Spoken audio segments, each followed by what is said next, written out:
In case you haven't noticed, the 2024 election is right around the corner. In the video you're about to watch, we talked with some of the youngest members of the American electorate, college students. Well, why'd we do that? Let me give you some context. According to the Census Bureau, over 154 million people voted in the 2020 election, but only about 16.5% of that electorate was voters between the ages of 18 and 29. Over the last 40 years, there's been a shift in who votes. Young people used to outperform voters over 65, but compared to young people, senior citizens have made up a larger percentage of the electorate every year since 1988. In 2020, 80 million eligible voters, or roughly 1/3 of the electorate, chose not to vote.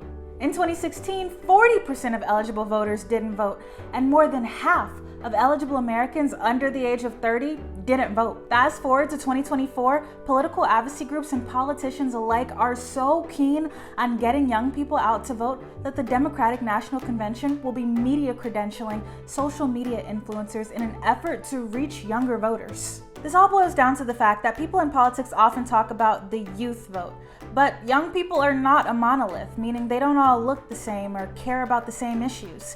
This election season, we'll be talking with young voters from across the country, giving a voice to their perspectives, concerns, and hopes for the 2024 election. So without further ado, here's a glimpse at how some of the country's youngest voters are feeling ahead of the first presidential debate between current President Joe Biden and former President Donald Trump. How many of you plan to watch the debate? I think it's going to be sort of growing off of the 2020 presidential debates, but with a lot more weight on it, because this time it's going to be both either Trump's or Biden's second and last term. And I think seeing how they want to shape their legacy in presidential politics is going to be key from this debate. What they want to bring forth into their new administration, and particularly what they want to continue from their administration, where they feel like needs to be continued or strengthened. And I think some of the things that I would like to see, and I'm sure many others, especially our youth constituencies across the nation, would like to see is some movement on a lot of the key foreign policy issues that have been out there and have been really hurting both candidates at the polls. And I think that's possible by endorsing ceasefire in the war in Gaza, endorsing the stopping of military aid in that war. But I think that's going to be a touchy subject in the coming debate. I want to bounce off of that. Is there anything in particular, Addie or Sarah, that you want to hear from Joe Biden or from Donald Trump? I mean, for one, I want to hear Trump address, the verdicts that happened in the past few weeks, and, because he's released statements, but it's different when, you have all eyes on you and the one stand. And I would like to see how Joe Biden presses him on the issue, because a big topic of concern is his physical ability to run and his mental ability to run currently because of his age. And I'd like to see how Joe Biden presses Trump on that issue. Yeah, I also want to see them addressing the verdict in the trial.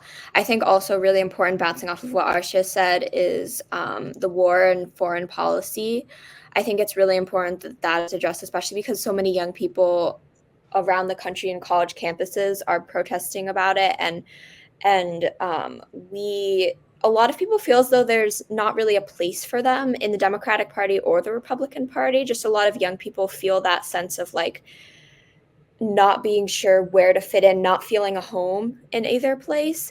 And I think it's important for candidates Biden and Trump to address what they're going to do, especially to young people, to help make the party a place where they feel like they belong and they feel like the policies are helping them. And I think for Biden, that means addressing what's going on in Gaza and addressing the humanitarian crisis, and really speaking to the young people who are speaking up about this.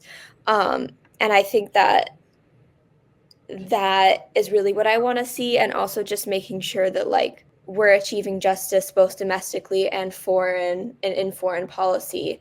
And that I think will come out in the debate over like who's what each candidate's side is on that and how they're addressing the people and reacting to what the people need. So, Avery, since you're not planning on watching the debate, can you explain why? Is it a time thing, or do you think that there's nothing in this debate that could change your mind?